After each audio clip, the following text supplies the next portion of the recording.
Hello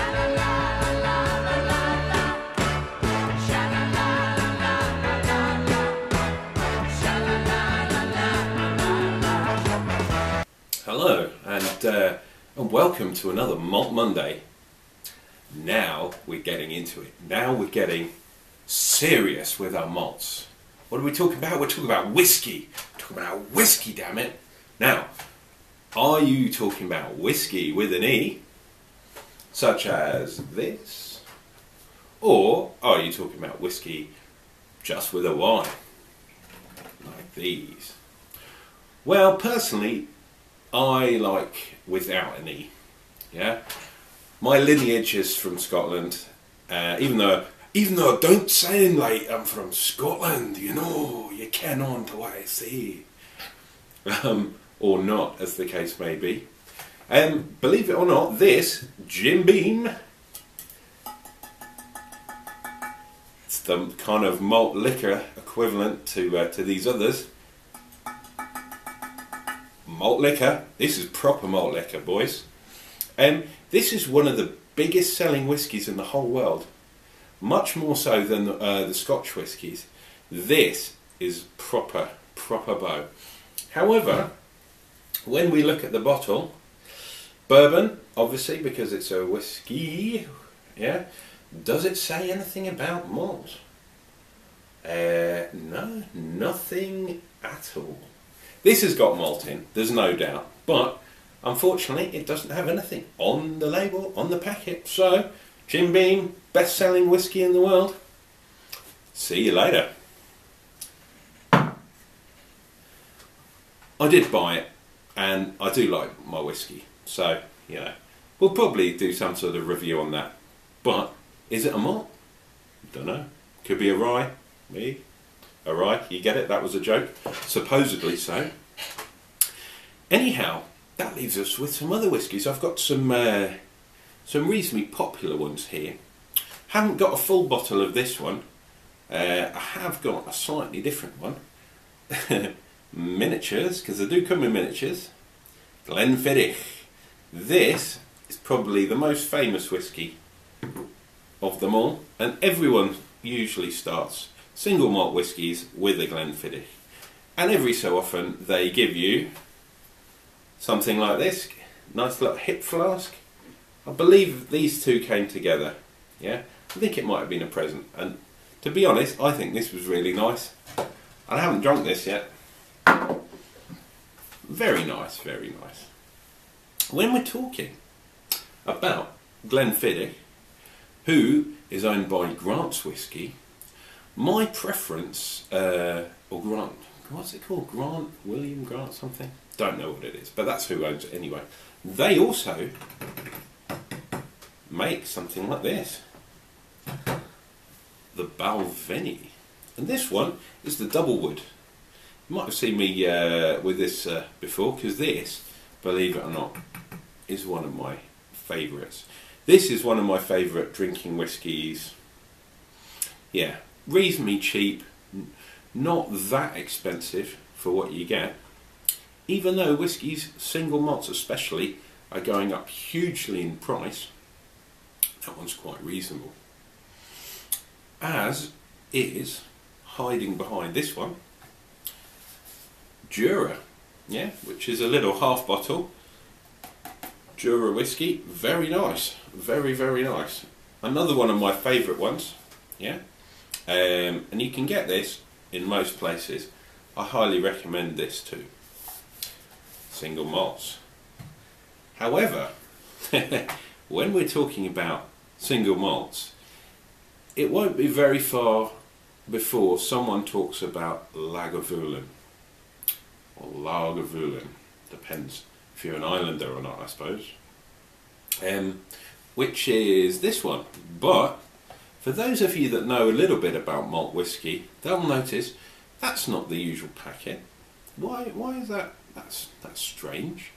This is the distiller's edition, yeah, which basically means it's been put in sherry cask, Pedro Jimenez cask age, or condition, yeah, which imparts a little bit of sherry taste to the whisky. Yeah, all very interesting stuff. Those of you with even keener eyes will see that this one I have here is the 1986 bottling. Yeah, so I've had this one a long time. Why have I had it for so long if it's such a good whiskey, you understand? This one, I have had later bottlings, and to be honest, they're not as good. So if you can get a Virgin 1986 Lagavulin Special Distillers Edition, you're doing well. Why am I talking about this last? Well, in Michael Jackson, not come on Michael Jackson, not that man, Michael Jackson, the whiskey fanatic, shall we say, author, legend, yeah, this is up there with his top whiskies. 95% it got, and some of you will say, yeah, well, he likes the Macallans too, and he gave them high marks. Yeah, that's very good, very astute of you. However, before his, and I believe it was the 4th edition of his book came out, Lagavulin wasn't that popular, believe it or not. And it was him that single-handedly, basically he put 15, maybe 20 pounds on each bottle. Yeah, he's dead now, God rest his soul, because he was a good guy. But it's amazing to think that just because one author likes a particular type of whiskey can more or less double its price over, what, 86? So yeah, say 20, coming up for 30 years, yeah? You can double the price. Yeah? Okay. What else are we going to talk about? Because it's Malt Monday after all, we better drink some malt. There's the bottling, by the way. Very nice. As I say, it's very old. I've kept it in the box so it doesn't get much light. Got some glasses here for the tasting. We got a nice one with embossed crystal glass here with the old Scottish thistles put on there, and the bottom's quite nice too. Nice thick bottom. But for a true experience, you need one of these. This is probably, I would say, what you would call a proper snifter. Yeah, a snifter tasting glass. Why is it that shape? Well, what happens is, well, hey, let me show you. Let's drink some whiskey. It's Malt Monday. Have to be careful with the cork here.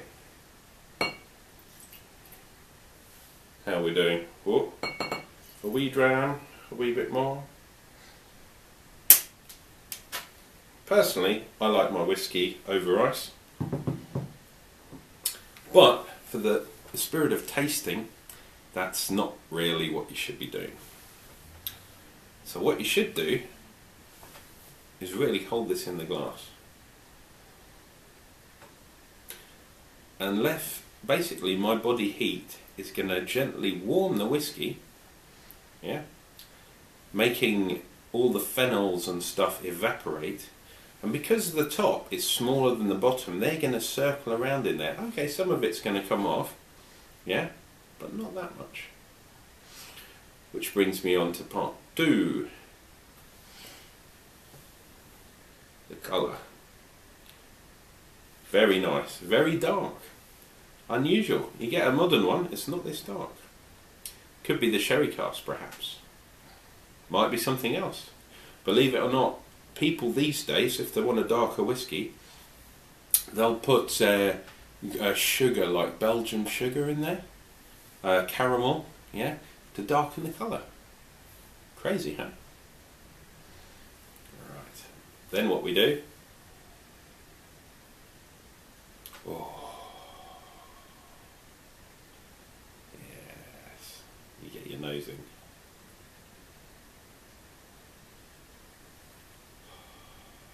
And you get all those evaporated flavours. If you want to do it even better, drop a few drops of water in. I'm not saying pour water in, maybe a teaspoon, tiny little bit of water in, that will also help release the vapour. Only now can we drink some. Cheers.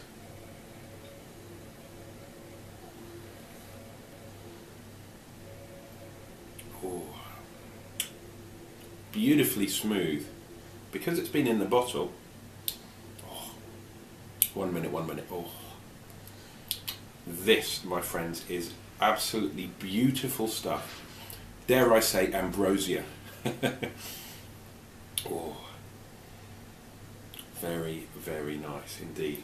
Yeah, believe it or not, there are two kind of agings for whiskey, as my good friend Ralphie was talking about on his vlogs.